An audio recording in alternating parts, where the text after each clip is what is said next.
Sometimes the monsters don't arrive in the dead of the night. They come smiling and wearing the same uniforms that the heroes do. And that's exactly what happened in this story that I'm about to tell you. So sit back, relax, and let me tell you a scary story. It was December 1941 in Melbourne and the world was at war, for a second time now, and Japan's empire was expanding across the Pacific at an extremely horrifying rate. 10 weeks prior to this story beginning, Pearl Harbor had just become the victims of a surprise attack, with the intent being to cripple the US Pacific Fleet prior to their southern expansion.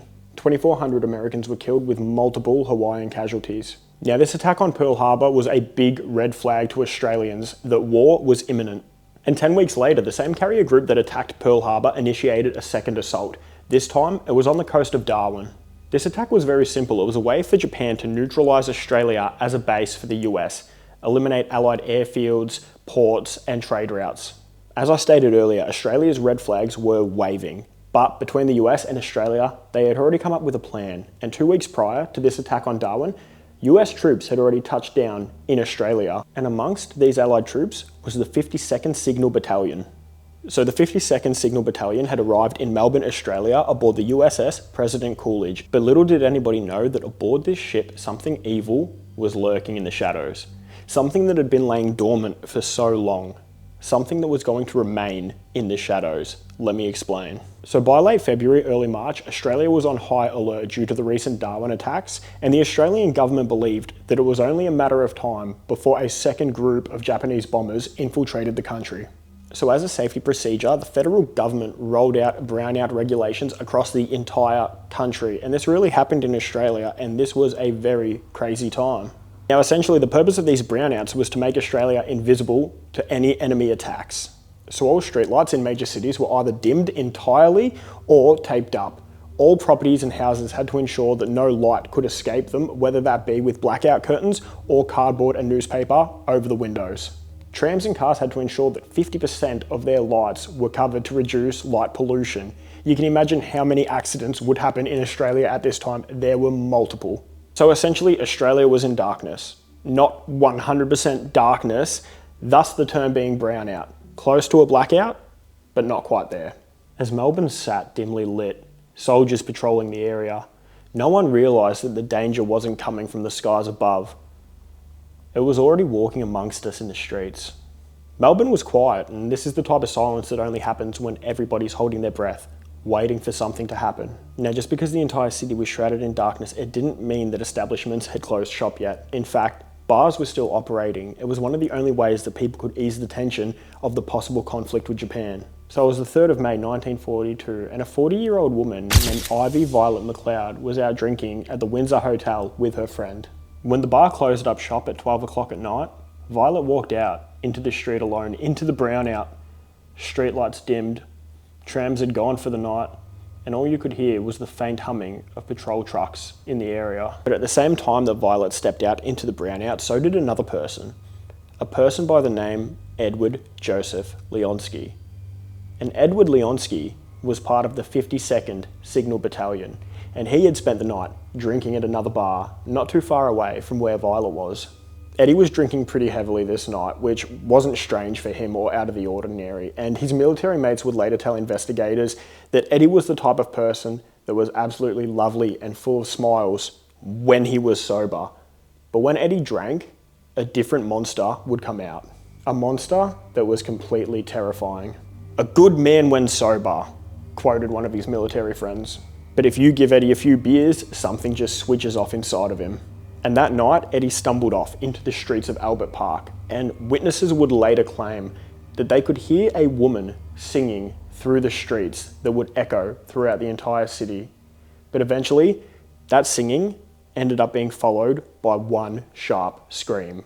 The next morning, people had called the police and stated what they had heard that night, and when the police made their way down to Albert Park, they found Violet's body leaning up against a fence, and she had been strangled, but this wasn't a regular strangulation, no.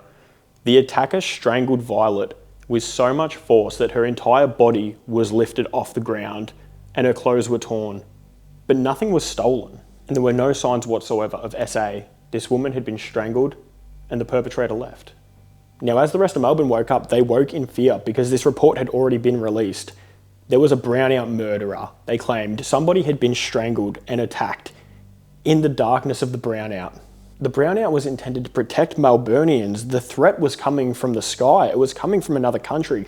It couldn't be on our shores. There couldn't be a murderer in our midst, but there was. Now, a lot of these investigators went to a lot of these military camps where the soldiers had been bunkered down, but no concrete evidence came from it, and no soldiers at this point in time could be blamed for this attack. So, the war raged on, the lights stayed dim, and all of the people of Melbourne had just hoped that maybe this was a one-off. Now, just 6 days after Ivy Violet was found murdered, Melbourne had tried to move on. They tried to forget about the horror that had occurred in their city. The newspapers still read that a woman had been found and strangled in Albert Park, but the military presence of the area made people feel a lot safer. I mean, you literally had Allied troops, US services, patrolling all of Melbourne. How much safer could it get? But that night, a 31-year-old woman named Pauline Thompson, who could best be described as smart, kind, and funny, had walked out into the Brownout as well. Now, a lot of Pauline's friends would recount that she was very well known for walking home after a night out. Now, witnesses claimed that night Pauline could be seen walking down Lonsdale Street, laughing and giggling, but she wasn't alone. She was accompanied by an American soldier in uniform. But sadly, the next morning, Pauline's body could be found, and it was the exact same MO as the first victim. Strangled, clothes torn, no signs of SA, no signs of theft, just a very aggressive strangulation. And at this point, it was official. Melbourne had a serial killer that was operating in the darkness of the Brownout. Now, much like the night when Ivy Violet was murdered, Eddie Leonski was repeating his regular pattern, heavily drinking at one of the camp bars. And Eddie was very well known at these camp bars at this point for his generosity, his big American smile. He was always happy to shout people, to shout songs down at the piano. He was always there to make people laugh and be kind. But, like his military mates had said, Eddie would snap. Now, one soldier would later state that whenever Eddie drank, his eyes would always get extremely glassy, and he would start to mutter things to himself. He would start to whisper like he was in his own trance.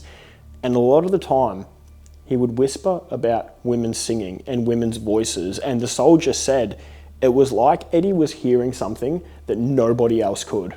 And literal military reports would describe Eddie as excitable, mentally unstable, and drawn to women's voices. Now, Eddie's superior, Lieutenant Thomas Cook, he had already had conversations with Eddie about his violent behaviour. He had pulled him up before and told him that he needs to stop drinking because every time he drinks, he goes into a violent outburst. But the issue was that this was wartime. And at this time in Melbourne, it was not uncommon for soldiers to be drunk, stumbling across the street.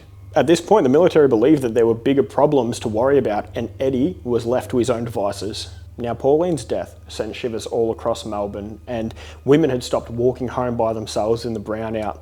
Police presence had doubled.